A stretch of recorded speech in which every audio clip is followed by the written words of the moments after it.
Hello my friends and welcome to Monet Cafe. I'm calling these little lessons You Asked For It because I did a poll, and I'm going to continue to do this to ask you, the viewers, what lesson you would like to get. And you voted, and what won was a lesson specifically for beginners. So I'm going to be showing you in a lesson how to create this simple yet colorful painting, and it's going to take very minimal supplies. I'm not going to be using very expensive supplies, even showing you how to create your own pastel surface. So let's get started, and yay beginners, you are welcome here for this lesson today. First of all, I'm just using regular watercolor paper. I think that pad I bought at Walmart.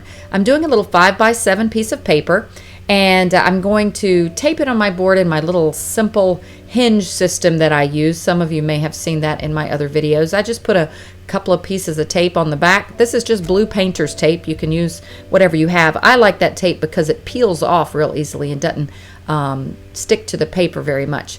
And then once you get your two pieces on the back, you just simply put a strip across the top, and it holds it real easily. And you can also move it around a little bit. You'll see later how I need to flip it back up again. And what I'm doing here now is I like to do work from a little thumbnail. You see how teeny that little thumbnail, it's called a thumbnail because it's teeny, on my iPad. Often it's good to look at your reference image small because you can see the shapes better. You don't get hung up on the detail. So I like to do a little sketch. It's often called a notan. I hope I'm saying that right. I've read the word for years. I don't say it a lot. N-O-T-A-N. It's just a little value study, a really small little value study where you can work out any issues. I'll be showing the reference image soon. But it's really just a very simple composition of a grouping of some trees. And I'm using this willow charcoal. It's really just a little piece of charcoal that works well for getting the values down. You'll see me in a minute. I actually blend it a little bit with my fingers to lighten some of the values. But obviously the darkest darks are those trees, the foreground grasses, and I'm softening the sky now. The sky has some darker clouds in the front. So again, it's a good idea for you to do just an initial sketch. This is a darker, just a black, more of a pencil, like a drawing pencil, that I'm getting some of the darker darks in there just to work out my composition and see if I like it. I saw a couple things I wanted to change. I wanted that background group of trees to be a little higher than the foreground group. So this is a great way for you to work out any issues before you commit anything to pastel. I don't like working on a white surface, and I don't recommend it. I'm going to be toning this piece of watercolor paper, but first we've got to have some essentials. One is your Monet Cafe coffee cup, or at least your cup of coffee, but I always forget to share this cup. I love my cup. I will share a link if you would like to get one in the about section, the description of this video. So I'm going to be using a golden underpainting, it's called. Now you can do this a few ways. That's just a golden kind of colored pastel that you can basically put it all over the watercolor paper and then brush it with regular alcohol with a brush. Not using that here, but you could also use acrylic ink. I've got a video where I share how to use acrylic ink with watercolor paper. But for this video, we're using plain old simple watercolor. I've got a Da Vinci, I love this color, quinacridone gold. I'm going to show you my little palette here. I've got a little, it actually looks more like a brown when you squeeze it out of the tube. I don't have much on there, so I actually squeeze a little more out of it. But you don't have to go out and buy quinacridone gold Da Vinci watercolor. You can just use a regular kids watercolor palette if you have it. Just mix some orange and yellow together, and you're going to see now how I do this. Basically, water and a brush. And there's the watercolor again. I squeeze a little fresh out here to use for this application. Now, what I do first is you're going to wet your watercolor paper. I work top to bottom, and I'm just putting on a good amount of water. It's just dripping all down. It's pretty wet. Now, it curved up. You see how it buckled like that? All I do with this little hinge system, I flip it back, and I'm just putting water on the back. You see how that flattened it out? So that's a neat little trick there. So there's that gorgeous color. I'm speeding this up because there's nothing real complicated about it. You just kind of let it drip top to bottom. And I think I get a little darker, and I start kind of blocking in my trees and stuff just a little bit with it, just to kind of give a hint. See how it's a little darker there? I grab some of the dark and just get it a little darker in the foreground. Typically things are darker in the foreground. Now the rest of this video is going to be real time. I'm not speeding it up, with lots of instruction for all of you beginners. And I really hope you try this. And if you do, if you create a painting from this video, please feel free to share it. If you haven't joined already, Monet Cafe Art Group on Facebook is where we share our artwork, and it's awesome.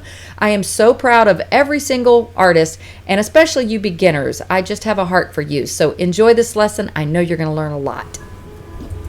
So here's my simple palette that I've used quite a few times in videos, and I like using it because I know there's a lot of artists in our group who have limited pastels, and even though for some of you this may look like a lot of pastels, it's not nearly the amount of many artists that have been doing this for years. My palette is, my regular workshop palette is much larger than this, but this could even be minimalized itself. I've seen some of the photos of some of our members in Monet Cafe Art Group on Facebook that they've started their little, by the way, this is an appetizer tray from Publix, a grocery store in my area of the United States.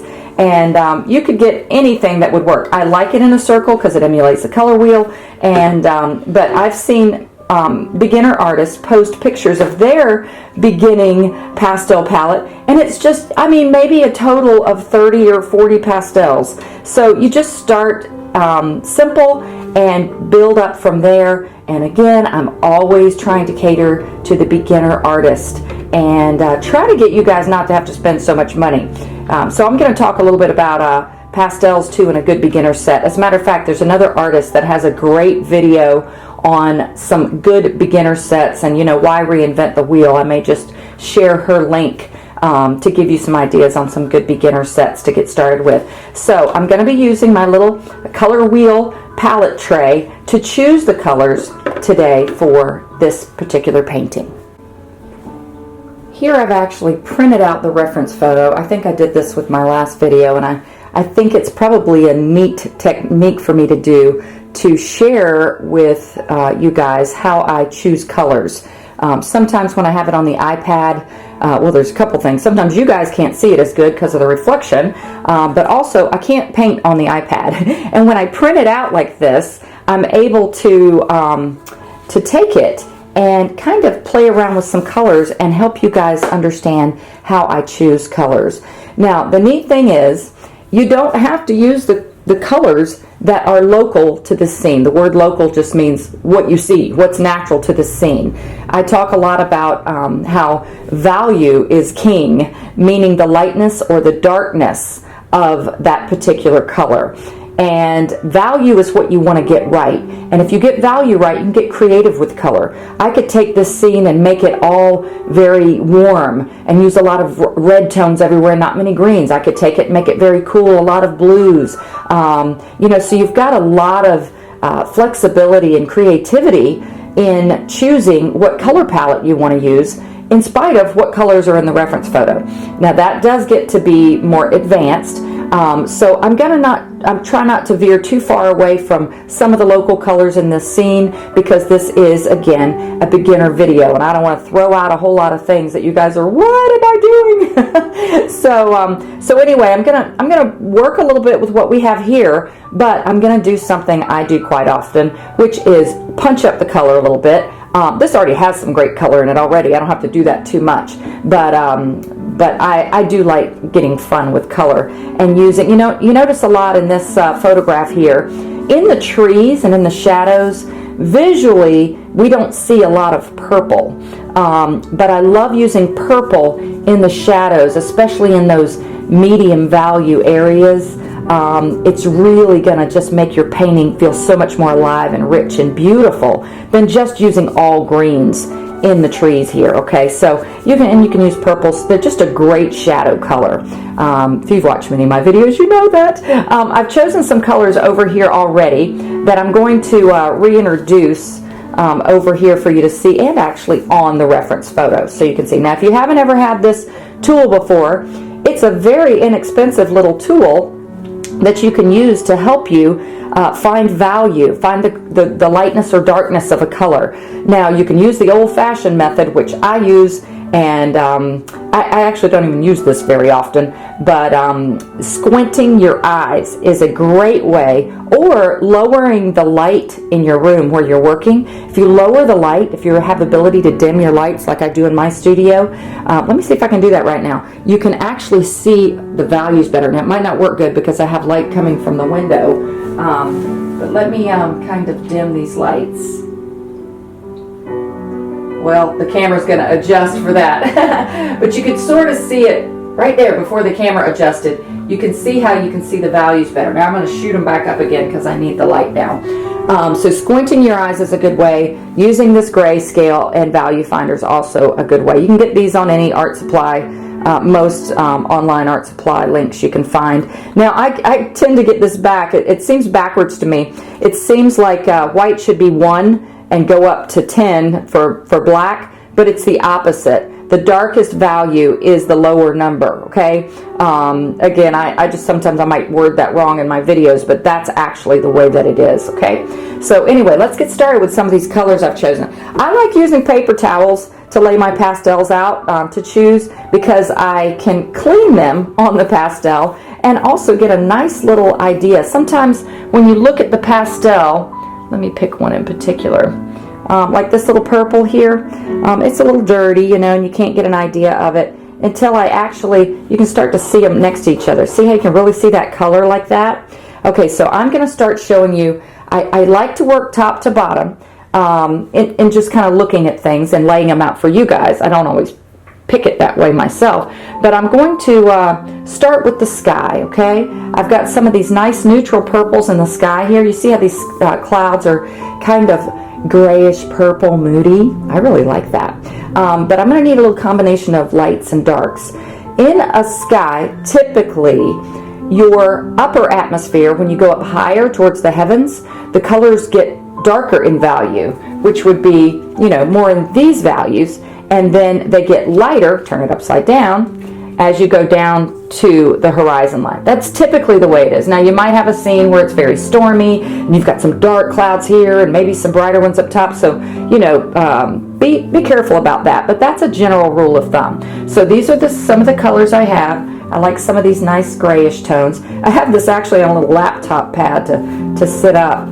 You see when I put that down, I can really see that color.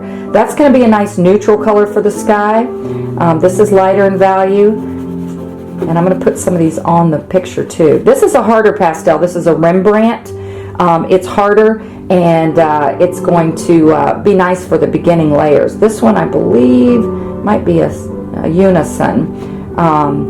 Now I do want, we've still got some color up here, so I want some of that color. This is going to be a little dark. That's the one I used before, but I'm going to put that down most likely in the upper atmosphere, and then tone it down a little bit, maybe with this gray one. Like I said, this is up on a little easel thing with my laptop pad. These are going to try to roll off, especially the round ones. This is another nice purple that I liked for the upper atmosphere part of the sky. I probably need to do the upper ones up here. Okay, so we got our colors up here, like this, and like this. These are the two that are up top.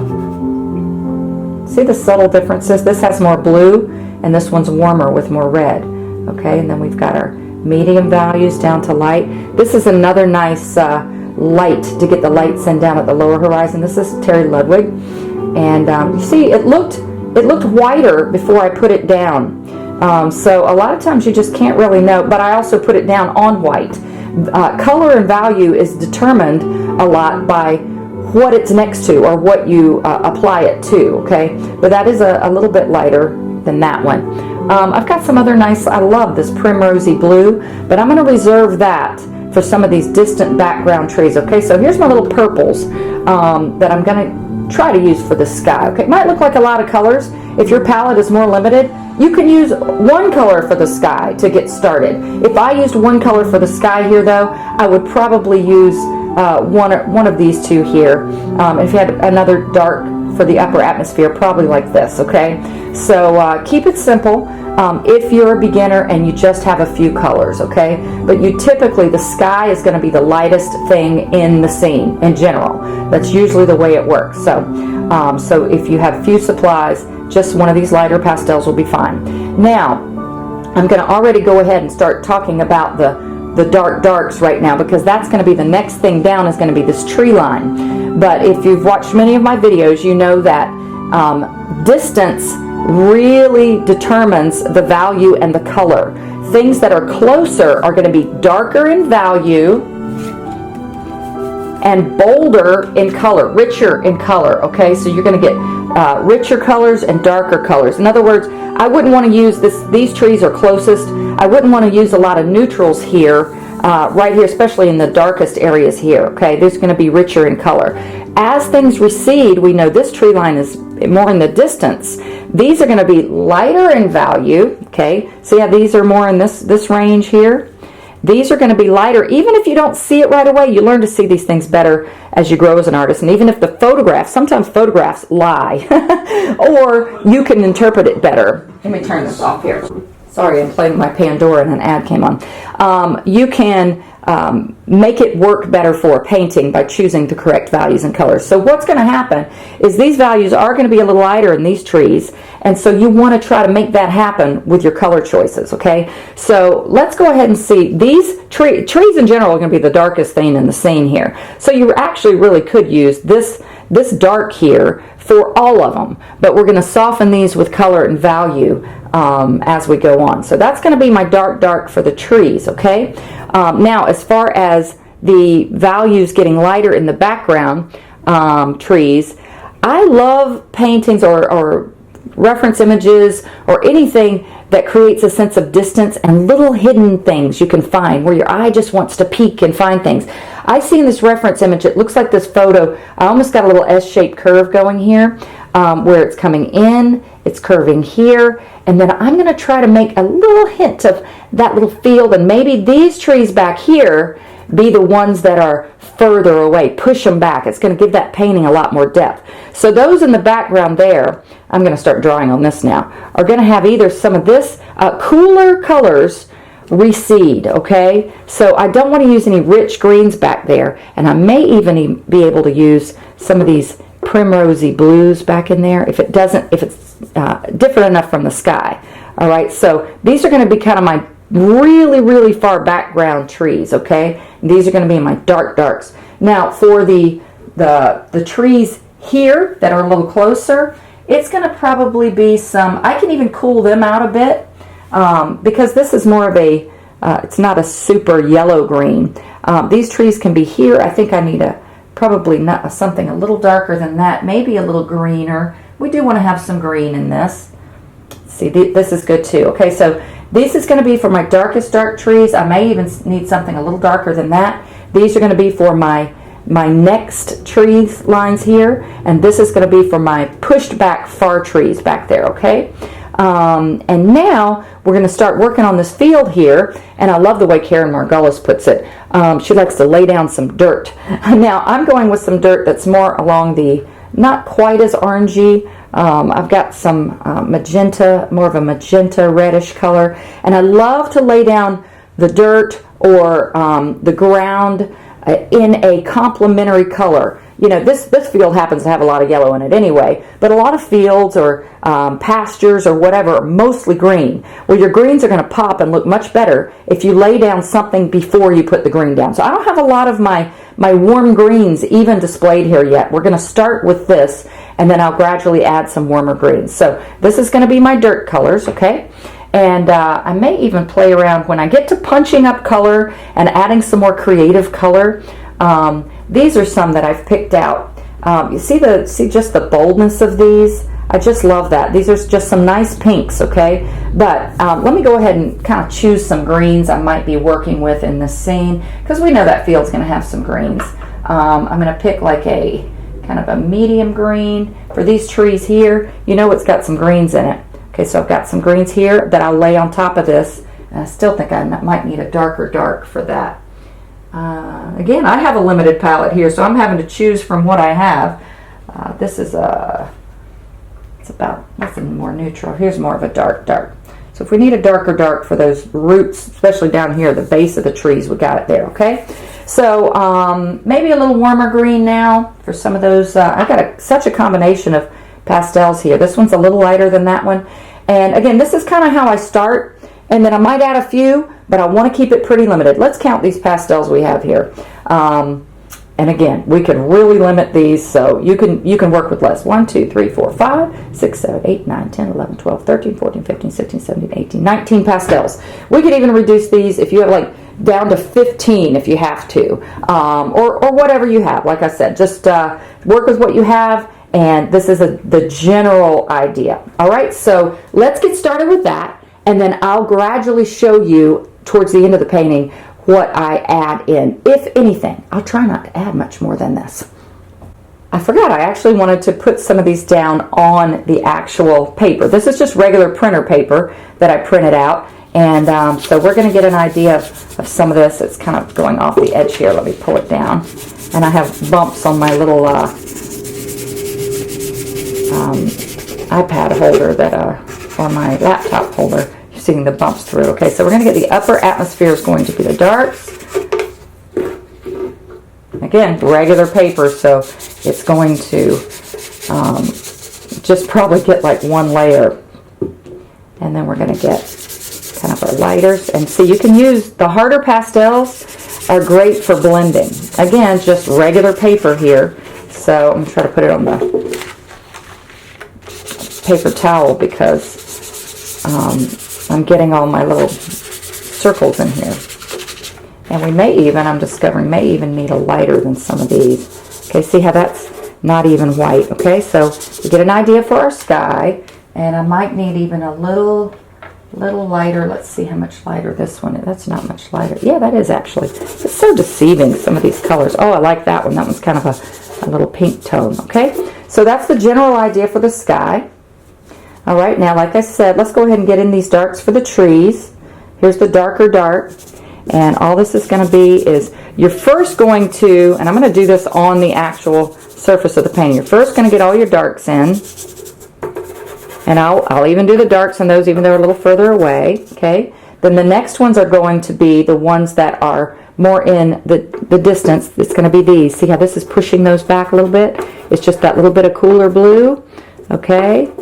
These are further away, these are closer. And then the ones that are the furthest away, maybe back here peeking through somewhere. See how that pushed those back? All right, so we're going to have some trees kind of back behind those trees. All right, and again, we're going to add, this won't let me layer it, but some of these other greens, you're not going to see much of it here.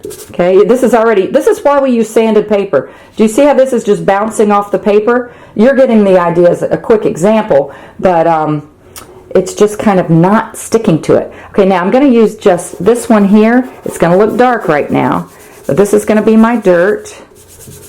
You see how already that's getting a little painterly look to it? All right, there's the dirt. I didn't even go all the way back there because I want to do some lighter colors there. I don't have some of my yellows in here. I actually pulled a yellow out here. This is like a nice, bright, pretty yellow. I wouldn't do this. I'd actually add some more of that dirt color back there, but we're just getting an idea of color here. All right, so we're getting our little field in here. We got just a few colors, and we're already getting an idea of an impressionistic painting here. And you see how I'm working big shapes? I didn't get too tight and start working on leaves or anything like that. We work big to small, more less detail to more detail, and I even use the word more detail sparingly because we don't want too much detail in impressionistic work, and you know we focus more on that in Monet Cafe Art Group. Although I do love a good like a photorealistic painting. It amazes me how they do that. I just love the soft painterly look. Okay, so we've got our general idea. We've got our general colors here. Let's get started, and I know beginners are going to love this video because we're keeping it simple. Now I've simply placed the printout, you know, that we played around with the color palette with, and here I have the watercolor paper that we've toned with the watercolor, keeping it inexpensive and easy for beginner artists. Now what we're going to do, because you saw how pastels just fall off regular paper, they would hold a little better to the watercolor paper, but you're not going to get much layers with this or a richness or the depth that the medium of pastel offers so beautifully. So what we're going to do is our little inexpensive trick to make this homemade surface more like a pastel paper. Okay, now if you have if you're a beginner artist and you have some sanded paper or whatever, you don't use the watercolor paper for this example. Use whatever you want to use right now, because you could use sanded paper too. But this is just for people who are just starting on a limited budget, and you might need some makeshift ways to figure this out and get going, okay? So we're going to use our handy dandy clear liquid gesso. Wait, let me make sure. I'm glad I looked at this. Look, this just says acrylic gesso. This is not my clear gesso. The difference is, I'm glad I did this because now I can explain. Regular gesso is more white. Now you'd still see a little of the surface here, okay? But clear gesso will allow this underpainting, this warm color that I've painted, to show through, okay? So let me go grab my clear gesso and I'll be right back.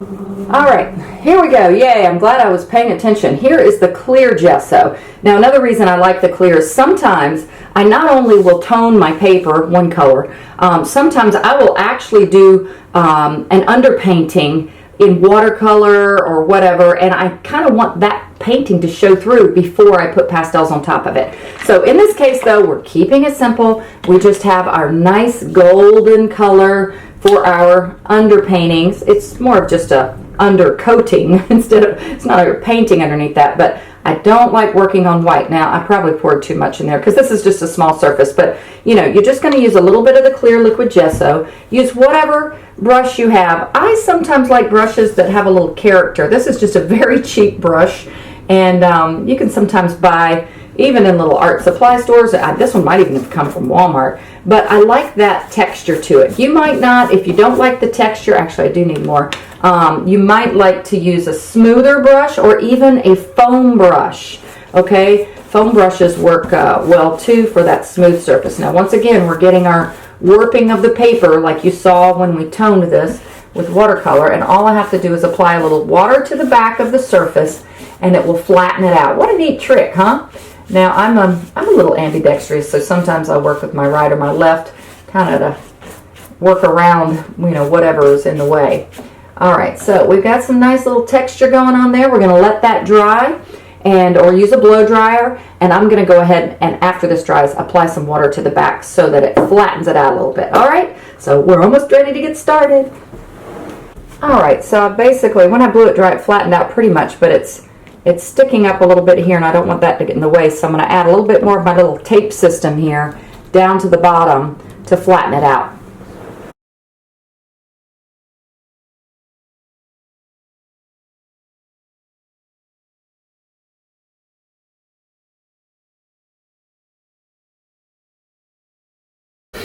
All right, so here we go. Now, this might look like, oh, we got our nice gold tone, but where do I start? So I like to sometimes just use, this is a new pastel. It's spelled N-U, pastel. It's a harder pastel. It's kind of good for sketching. But if you don't have anything like this, sometimes just like I did with my little note in here, I do a little piece of willow charcoal or whatever you have to kind of get that general sketch in. Now we've already done this, so we have a kind of a good idea of where things are. This is obviously much bigger than this. So if you have a problem with converting things, you might want to print your reference image out smaller or focus more on getting this correct. When you draw and paint a lot, I really recommend sketching a lot and just really trying to get your skills of drawing better, because all those things are just going to help you to where you can actually look at something big and convert it to small, because you're looking at shapes rather than getting overwhelmed by the size differences, okay? So that helps a lot, so I do encourage that. Oh, and I just forgot, I didn't clean out my little brush. So let me go do that. I'll be right back. All right, so here we go with the sketch.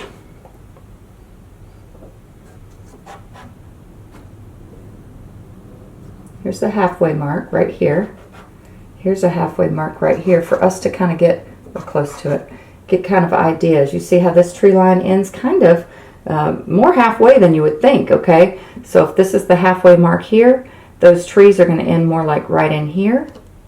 And here's the halfway mark right about here. And the tree line is going to be more like right down here, lower than you think, you know? Probably even more like right here, okay? So this is kind of where these trees start. Gonna come a little bit more over to the halfway mark. Okay, now let's see how high it is. If this is halfway, these trees come up just a little bit above halfway, okay? So a little bit above here. So this is kind of where we got kind of a decent amount of sky in this picture, okay? And this is the part where it's okay to color outside of the lines, okay? So that's no big deal, all right? So I'm just getting a general idea of where things are. And I like how this comes in. This tree has kind of a neat shape here. I like it. It's just kind of thick and full, all right? Now we've got our little S-shaped curve thing I mentioned going on, how it's going in, here, and back, okay? So this is actually a little bit higher. Let's see here. Yes, it's a little bit higher than our tree line we have here. So it's going to be more like right there, okay? A little bit, not much. Okay, so our other tree line kind of comes back here. I like kind of angling that, forcing that a little bit more. We've got some trees back in here that are the more distant trees, kind of hiding back here. We've got these trees here, little grouping of these. I might have those too tall. Not quite, no, that's good. And then we've got one that's kind of coming up like right here. And we're gonna peek in those other ones back in there, okay? So there's our general idea of kind of where things are, right? Got these faraway trees, okay? All right, and now what I'm gonna do, I'm just gonna break this and get my darks in, because I just like getting in the dark sometimes, just to get our big shapes and our values. And again, we want this to be free and fun and impressionistic. So trying to, even if you go outside a little bit of where the shape is, that's okay, because it's going to make it that loose style, okay? So we got these in there. I'm going to go ahead and give these a little bit dark shape here, but I'm not pressing as hard, okay? A little bit softer, okay? And then these just a little bit back in there, okay? So we got our general idea there, all right? So now we pretty much have an idea of how to get started. All right, now let's start working on the sky. I'm going to work like we did with choosing the colors. I'm going to work top to bottom. And I know that I liked a couple of these purples, and they are probably going to look a little dark when I first put them on. See, even in the note and how I have the upper atmosphere darker and the lower atmosphere lighter. And again, I've got a little bit of this sanded surface and a little bit of this texture because of the gesso and the brush that I used. So see the texture in there? I kind of like that. Some people might not. But okay, so we'll get some of this dark up in here. And I like kind of how I had just this upper with that darker purple like that. That's kind of neat. Now I'm going to add a little bit. Oh, I meant to do this. I like giving a little idea of what the color is before I use it. See how that one's redder and that one's bluer? Sometimes you got to find a good spot on your pastel too. Okay, so I did some of this redder one in some areas, not everywhere. And again, I'm going to blend these out a little bit with that Rembrandt. That's a harder pastel, all right? Now let's come down in here, see what this is like here. Okay, see how that's lighter? So I'm going to get that lighter starting to come in here behind these trees a little bit.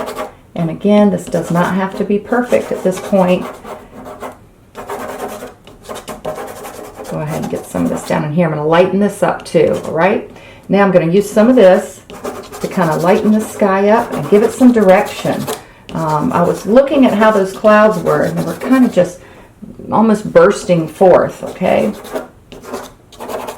We're going to keep this real loose. I'm going to purposely focus on not getting too much detail in this one. All right, now this was a little grayer. And let me see if I want any of that in here. No, I think the other, it's close enough. It's a little darker in value, but I don't think we need to get it too crazy. Now here were the two Terry Ludwigs that I used. This one is more of the lavender. It's a little dirty, okay? See that? And this is the one I chose after that's got a little bit more of the red. And see how that one's lighter? Just to look at them, it's not that obvious. But this is definitely lighter, okay? So I'm going to use this lighter one down here behind this tree line, okay? We're just getting our sky in to really kind of establish the values. And I want a little bit, see how this was lighter over in here? I like that. That's neat. And we want to still kind of emulate that little bit of almost like the sky peeking through the clouds. Okay, and I think I'll take this Rembrandt, soften this a little bit. This is the harder Rembrandt, and it's great for making it look more like clouds. Now sometimes I like a sky that's a little chunky, but in general, when things are further away, they lose detail. So sometimes softening a sky is going to really help push it back into the distance, okay? So that's a general idea for the sky. We don't need to get too fussy on that. So now let's go ahead and start getting in our darks for the trees, okay? We know down in here, these are the darkest darks. And often it's a good idea, even though this is a big chunky pastel, some of the hardest parts about learning pastel is just really learning how to manipulate these tools. But you can learn that you can turn your hand in ways to make them work in your favor. This tree, it looks like it's some sort of evergreen tree, and it has these little hidden places kind of where everything's kind of reaching out from the core or the center. Now this tree, back in here, this is not as dark to me. It's like it's further back. I'm probably going to add some purples in there. But let me go ahead still. I'm going to get some of these. We need some darker darks in here, right? So we're getting that in. These I'm not going to make as dark. I'm going to leave that there. So we've got our basic darkest dark in there right now. Might add a little down here, just a little, because I'll soften that up with the other colors we're going to use, okay? All right, so now we've got our darkest dark for the tree, and I always like to, you've got to give a little, it's going to look dead if we don't add some other color. This is also a dark. You see how that color just played around with that purple in the sky there? That was really neat. I love watching how colors behave. That's part of the thing, is just have fun. I mean, sometimes we just worry about, oh, is it going to be pretty? Can I show somebody? Can I post it on Instagram? Can I post it on Facebook? And it's like, just enjoy it, even if you throw it away, Enjoy this time. It's a blessing. Okay, so I got a little bit of that back in there, but I think I still want to bring this down just a little bit, okay? I've got that looking like it's on the same line as that, so I brought that down a little bit, okay? All right, so now let's go ahead and start working. We got our dark down, got our sky in. So let's go ahead and lighten up this tree line a little bit here, okay? This was the green. Actually, I've got two of these here right now. Okay, you see the subtle differences in color? This one's more blue, this one's more green. This one might be a hint darker in value. So I'm going to go ahead and use some of this in here for these trees, okay? And then I think this one's closer. So it's got that more of the yellowy. I know if you've watched some of my videos on seeing color, you start to get this better when you analyze it according to the color wheel. But this one's more of the blue, so this one tree is a little further back. So I'm going to put it more like right in here, okay? All right, so this one's closer, this one's further, all right? And then we've got those ones that are even further away, these little guys back in here. Okay, see how that's lighter? And we're just gonna, again, focusing on how to hold this pastel, we're just gonna kind of put little marks in here to indicate where those trees are back there.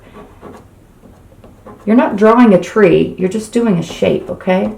And I kind of like how the orange background is peeking through in this. So sometimes I use this newsprint. You might notice in all my videos, I work with a piece of paper here because I like to use the whole working surface to draw a little sketch, to clean off my pastels, to check my colors. So it's really handy to have that. Peek some of these back in here. Just like you're kind of seeing through those trees, the little spaces in the trees, Okay, and you might even see a little bit of that back in here. We can add that later. Some of these trees back here may be behind these, so there might be a little bit of a, like a little place where it peeks through that tree, okay? But now let's go ahead, before we get too much with the trees, let's get in some of this. So again, big shapes, basic colors, we've already planned them out, all right? I love this color. Isn't that pretty? So I'm just going to go ahead and start playing around with some of this color. See how when I mark this, this also helps you check if your pastels are level or not. This pastel it isn't very smooth right now, so I'm going to kind of try to get it. See, now I just got it. There was a gap in it before, so I just kind of flattened it out by rubbing it there, okay? So yeah, now I can work with this.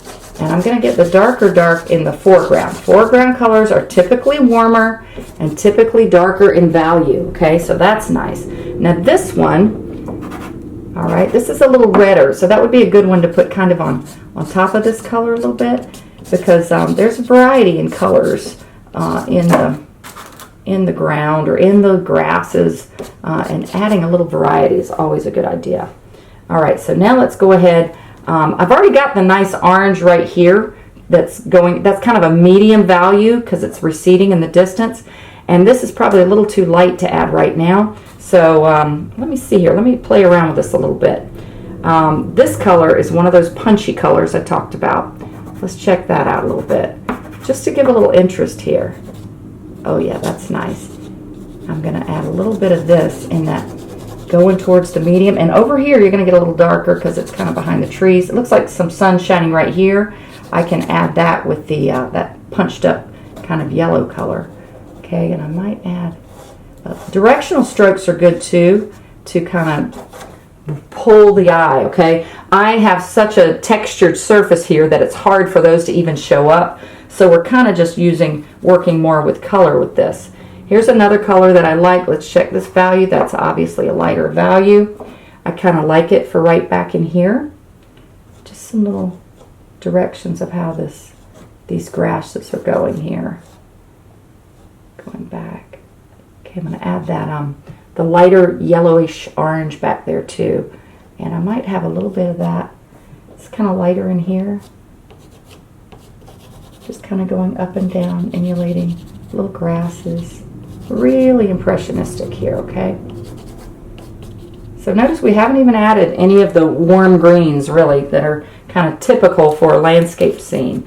Now I'm going to check this. This is not very different. It's a little, here's the color that we have.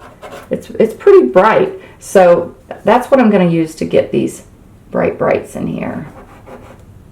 And I'm already, because this is watercolor paper, I'm already getting a little limited on how many layers I can put in, okay? So you want to be cautious about that. I might even get something a little bit, there we go, it's showing up now. It's going here and then back in there. Okay, see how that just took it almost like a curve there, all right? Now I've got a little bit of this in here, maybe a little in here, soften these up a little bit. Losing the layers already, but that's okay. It's going to force you to stay loose and impressionistic. What I don't want to lose is the color. And if I get too many layers going on a piece of paper that's not regular sanded pastel paper, they're going to start getting muddy and they're going to be dull. So I want to keep the freshness. You see how fresh that color is? Because I haven't played around with it too much. The more I start playing around with these colors and more and more and more, you get a dead looking painting. See how fresh this is? We just want to keep it alive, okay? Keep your painting alive. All right, so let's play around a little bit more with maybe some of the greens, okay? All right, so here's some of the greens I've chosen just in a few different values, dark, medium, and not really light, but lighter than that one, okay? So these are the greens I'm using, and I also wanted to remind you guys that I am going to use some of the purples for the shadows, and the darkest purple that I had was that one right there, okay? So I'm gonna go grab a darker purple. I just wanted to let you guys know when I add a new color. All right, so these are, you notice this tree here? This is where I'm gonna add some of these pretty purples, okay? This tree here is where we're gonna add some of these richer greens. And again, notice how it kind of pulls out like that. Keep your strokes like you would think the tree would grow, okay? How does it reach towards the heavens? That's what I love about trees. They just always look like they're praising God. They're reaching for the light.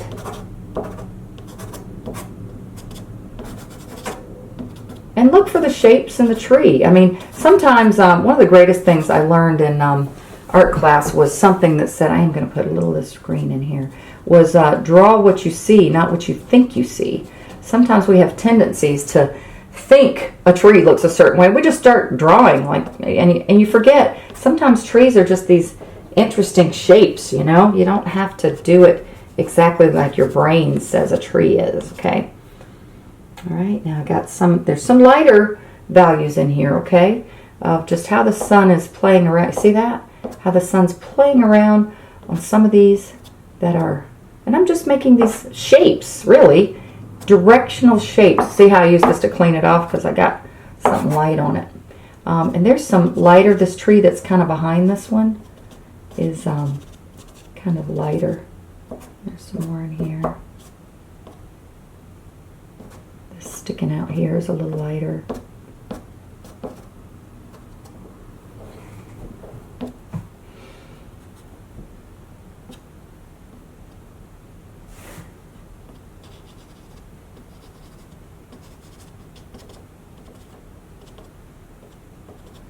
And this is a part where you don't want to overdo it. You don't want to lose those darks that are in there. All right, let's get some purples in there. Might need a little more green in here, just a little bit more. Reaching up. All right, here's a couple of purples I can play around with. Let me show you the difference, the subtle differences.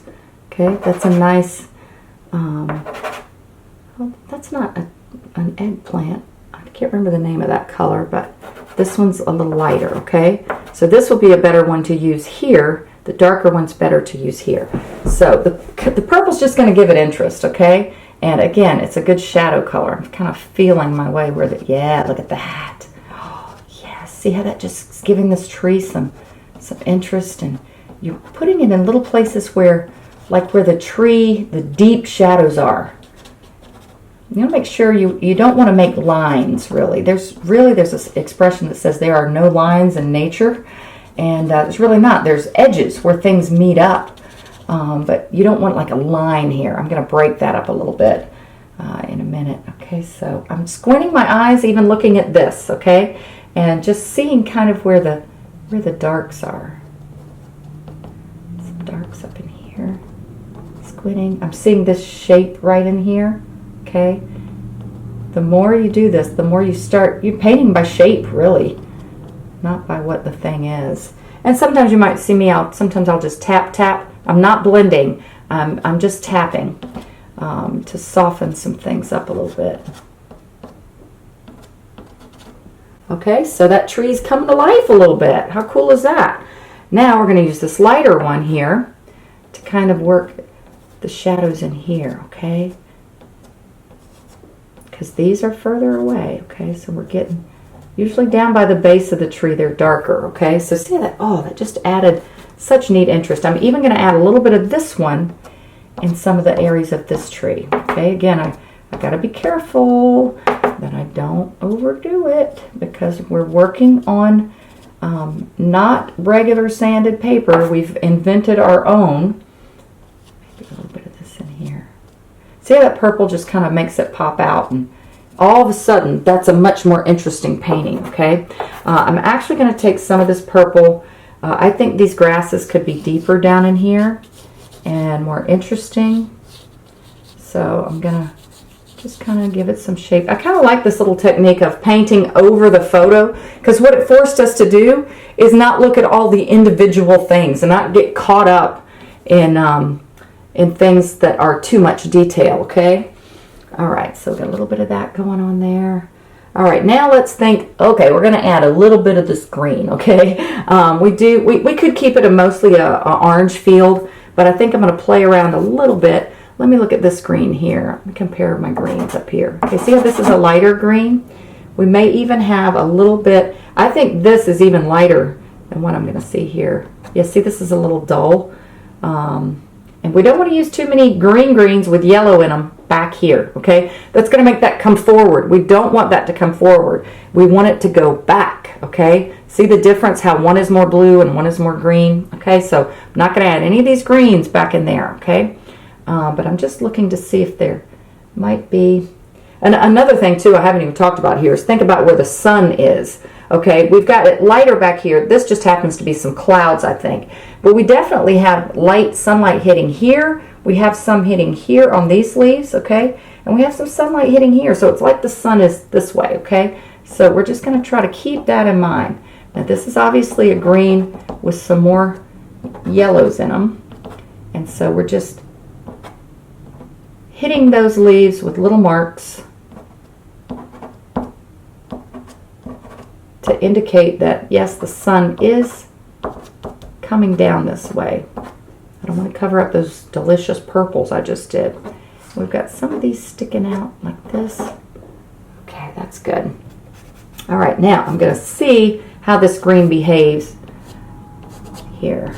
Again, I don't want to muddy these colors, and I am starting to do it right now. We may be a little limited in our layering here, because the ones that I put down were these Terry Ludwigs.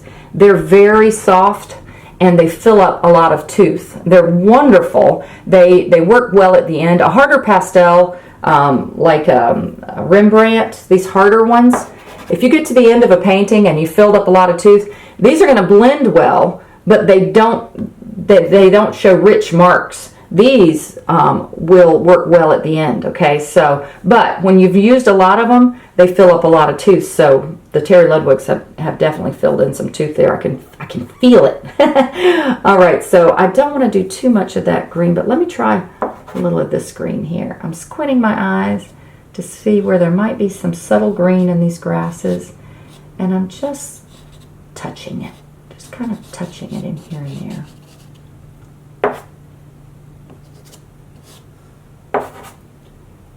Again, big shapes and values, and a play of color is really what you're doing here. I like foregrounds that are very impressionistic and very loose, because they help your eye enter the painting. If I had a lot of detailed flowers right here, your eye gets kind of stuck right there, okay? You might have a painting with a bunch of flowers. You have a couple that have some detail, but you don't want a barrier to the eye entering the painting. So, all right, I think I'm going to add a little bit more of this pink in here, because I want to indicate that light in this field. A little more peeking through there. And I love this color. Sometimes I'm playing around.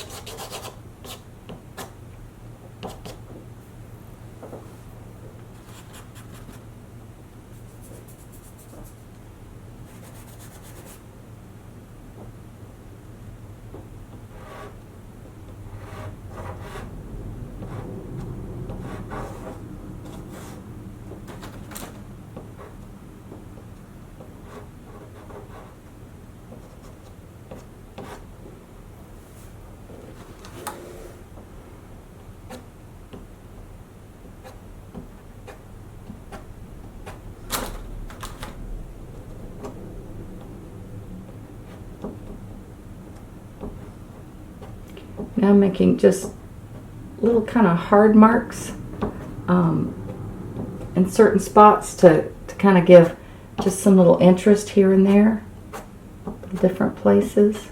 I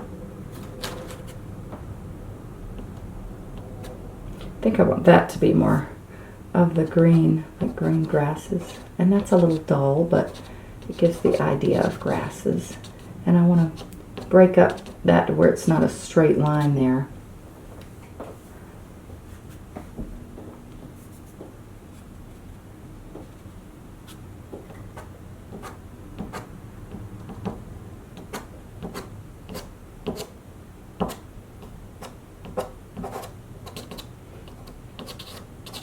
And you see how we don't have to use exact colors that I said were local colors. I'm just using values that work, and so it definitely makes your painting more interesting. All right, I have sort of a which one? I'm going to compare these again. That was the dead one. I mean, that was the darker one. And this is the lighter one. Yeah. All right, I want to get some of these again, kind of back. These are, you know, typically they're called sky holes, but when you've got trees in the background, they're kind of tree holes because you've got a little bit of those background trees peeking through the foreground trees.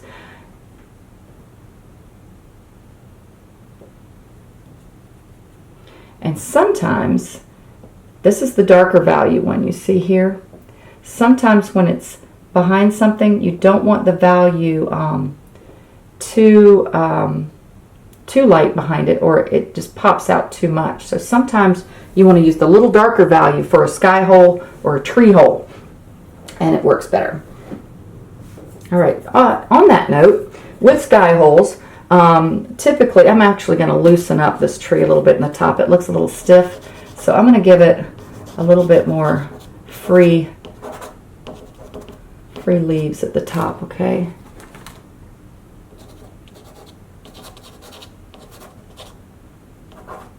And I like how this looks further away, like there's something going on back there. That's why I'm using more of this cooler color back there. Okay, I actually think I need a little bit of the darker still in here because I'm going to add some of these sky holes. So let's get a little bit of this in here.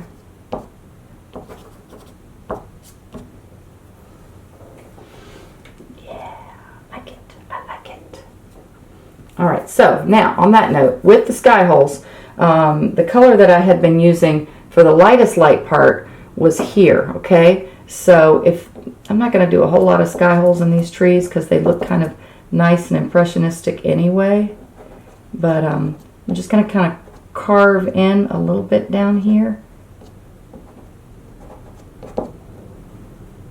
And I actually don't like how I put that in there. I think this needs to be a little bit taller there.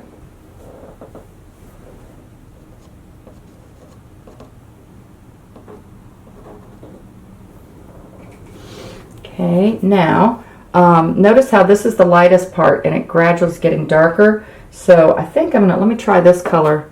That's kind of dark, but let me try this kind of for the, yeah, that works for sky holes in this tree here.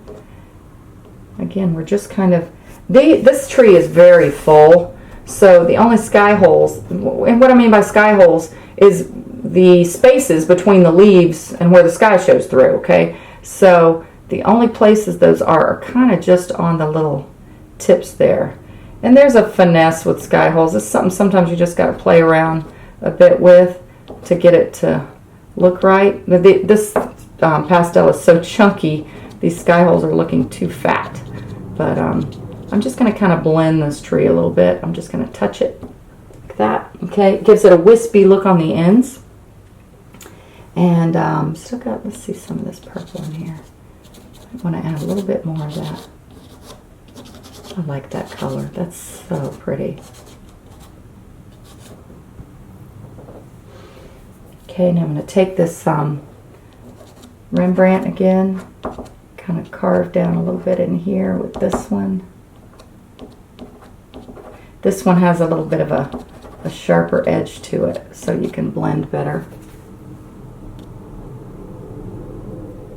And I do think I'm going to blend this up a little bit. I'm always careful. Sometimes I'll go back and I'll look at my paintings. Even sometimes you guys comment on it and go, you should have left it alone at, you know, 20 minutes. And, whatever. You just keep playing and learning and growing. Even me. I'm always learning. I love looking at all you guys' work in Monet Cafe Art Group. Wow. That was one of the greatest things when somebody suggested that. It wasn't my idea to start a Facebook group. It was one of you, and you were like, how about start a Facebook group so we can all communicate and look at each other's artwork? Okay, I need to be careful here because I'm talking too much. Let me be quiet for a minute. I'm going to soften this up just a little, but I did want a little bit more drama in that sky. See how that softened the edges? Yes.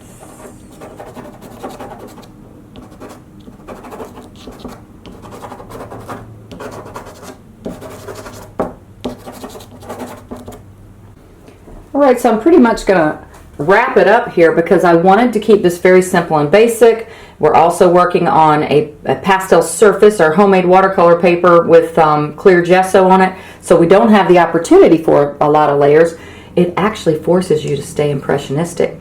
And I wanted to show you a quick little tip though. If your foreground gets to where you don't have enough layers, or you can't get enough layers, I'm folding my pastels up now so I don't get this fixative on it.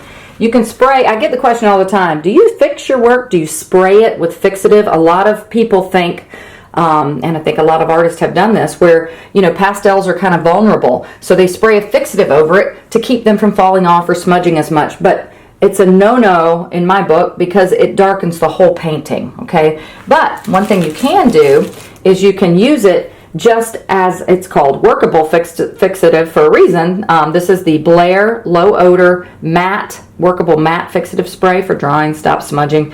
But you can use it as a tool to work with, okay? So I'm getting, because it's getting a little muddy with the Terry Ludwig's filling that in, I could get a few more layers, but I just wanted to show you this trick. And this is something you want to play around with just a piece you're not that concerned about, just practice piece, because it takes a little time to get the feel of this. All I'm going to do is, since it does darken the painting, I can use that in my favor. I want to darken this a little bit. Not much, so I'm going to be careful and spray over here to see how it's spraying, okay? See how it just hit right there? I'm just, oh, and it makes these neat little splatters. I kind of like it. I've got it kind of far away. I've got it like, I don't know, maybe 15, 18 inches away here. See how that's darkening it?